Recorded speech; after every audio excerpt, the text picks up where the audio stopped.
Flood of Joy, Christos Panos. A Personal Testament.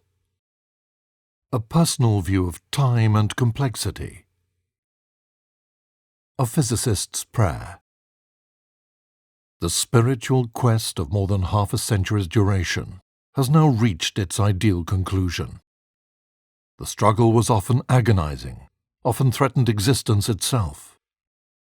There were terrible dangers, great falls and recoveries. But now, there is only an uninterrupted joy. Things have returned to their first and fundamental principle, while memories have become mere dreams of recollection. The moment of fulfillment has finally arrived. The sense of completion described by the ancient writers, Plotinus and Proclus. It is the moment to remember the commandment, "Master, now dismiss your servant." From this time on, man is ready for his final departure, at any moment. The remaining days of his life, whether many or few, are a divine gift, and our gratitude for these final days is ineffable.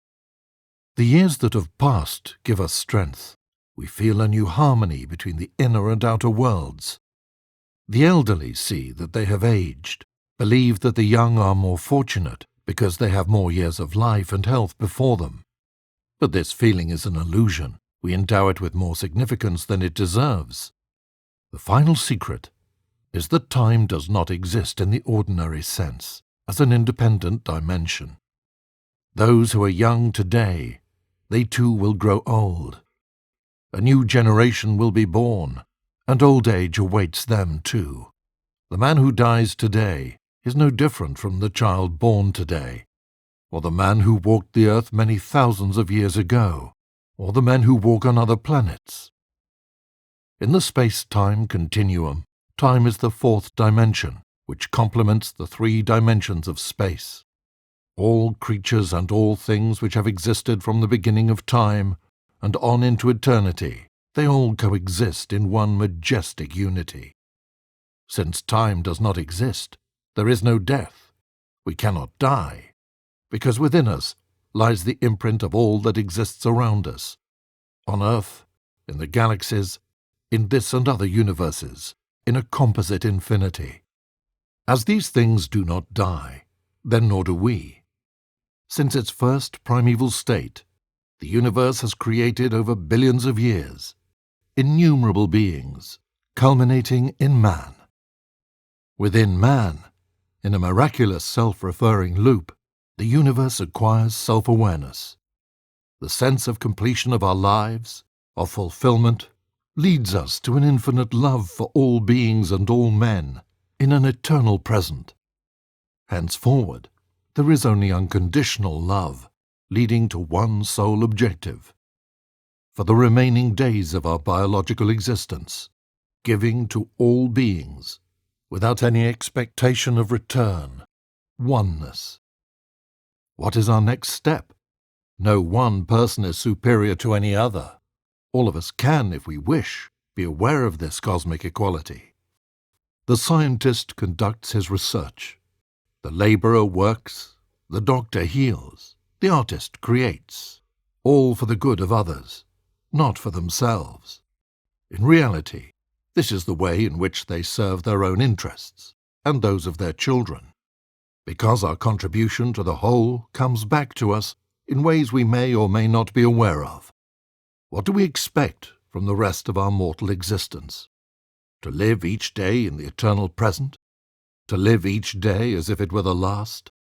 This is the vision of Epicurus, since if one views life philosophically, based on one's knowledge and experience, one will hope to be contented with simple things, and not to suffer physical or mental pain. That man is fortunate who feels this fulfillment without pain. But when the pain does come, it is welcome. The sense of fulfillment and the certainty of eternity are strong enough to prevail over the pain. We do not know everything. We cannot explain everything through logic. But when we feel this way, then pleasant things happen each day. A mysterious sense of intention permeates the universe and guides us on our way. we have an infallible sense of connection with the source of existence. The universe is an empty vessel in which your mind frolics infinitely. A flower, a blue sky, a song, the eyes of a child, any little corner of the town where we were born. All these things can trigger unexpected joy at any moment, an ocean of joy. No one shall take from you your joy. We are very lucky to be living in the present age. Science is uncovering the various levels of reality, within and outside us. Those of us are truly blessed who can sense and experience through reason and intuition the infinite fabric of interactions and interconnections between all things, like a cosmic holograph. We are able to place our fingers on the pulse of all things, to feel with all our being the marriage of science with the great spiritual traditions of mankind. History has travelled full circle. What the ancient mystics saw through their visions and experience is the same as what contemporary scientists see in their experiments, in mathematics and theoretical analysis.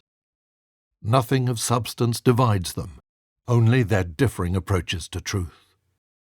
In his famous address on relativity, to mark the 80th anniversary of the Assembly of German Natural Scientists and Physicians, Minkowski said that the concept of time, separate from that of space, would henceforth be an illusion. Current developments show that every moment in time is precious, and altogether these moments make up the infinite aspects of a fabulous diamond or kaleidoscope. The development of science, since relativity, has opened up new avenues. Quantum mechanics connects all things in a superb synthesis, an amazing holograph. Complexity theory is the culmination and vindication of all the scientific disciplines and discoveries that have preceded it. The revelation of the way in which the various levels making up the cosmos function together, from the tiniest to the largest, from the most ancient to the most recent, the closest to the most remote, it is enough to make the scientist fall to his knees in abject humility. And the sight of this has made me a servant. Tears of joy, tears of gratitude. How much joy and how many tears can our humble flesh endure? The ultimate humility leads to the supreme responsibility.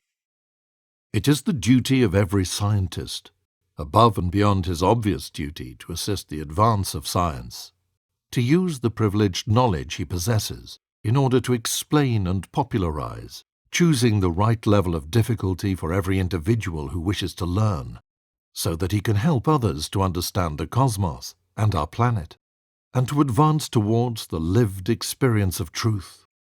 When scientists understand this duty better, more selfless use will be made of their knowledge for the good of all mankind.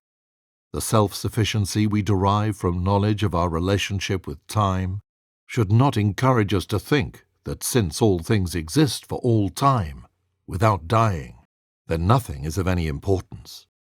It should not encourage us to descend into fatalism, idleness, and indifference. On the contrary, whatever we do, whether or not we deem it important, affects the indivisible whole, represents our own personal participation in and responsibility to the beautiful symphony of the cosmos, a symphony played from the beginning to the end of time, by every particle, every individual, every man, whether rich or poor, whatever his race, color, learning, faith, or political beliefs. All living men, known or unknown, even those we pass in the street, are, depending on their age, brothers and sisters, sons and daughters. From a certain point in our lives, we begin to feel a profound affinity with and compassion for not only our immediate predecessors, but also the endless series of forebears who have lived before us, as far back as the most remote of our ancestors, the first of our race to walk on 2 feet. A procession of millions of years, from the first primitive men to our contemporaries of the present day, a myriad instance of striving, pain and danger, but also joy, uplift, happiness and grandeur, each with his own personal life, many living together in communities. A huge game, a Maya, beyond our powers of conception. The forces of nature play with man and his communities. At times their personal and collective endeavors are vindicated, only to be belied in the end by decay and the inevitability of death. We are overwhelmed at the thought of the heroic efforts of the human race down to the present day, and we share their sufferings. There is a powerful sense of their presence. We are alive, and they seem to live on beside us. And similar feelings, with a slightly different complexion, extend from men to all living creatures, to plants and animals. Every human being has the capacity to attain completion, as long as he is honest with others and with himself. An honest vision of the inner and outer worlds is essential for spiritual progress. From this starting point, one can arrive, asymptotically, at the ultimate achievement, feeling and becoming oneself, awareness of the universe. This robe is empty, there is nothing in it but God. The self does not exist. It is a diaphanous veil within which we see our beloved others. We see God. There is nothing egotistical about this, for those who achieve it, since they themselves know and recognize that any human being is capable of doing the same. 100 times every day, I remind myself that my inner and outer life depend on the labors of other men, living and dead, and that I must exert myself in order to give in the same measure as I have received and am still receiving. Albert Einstein.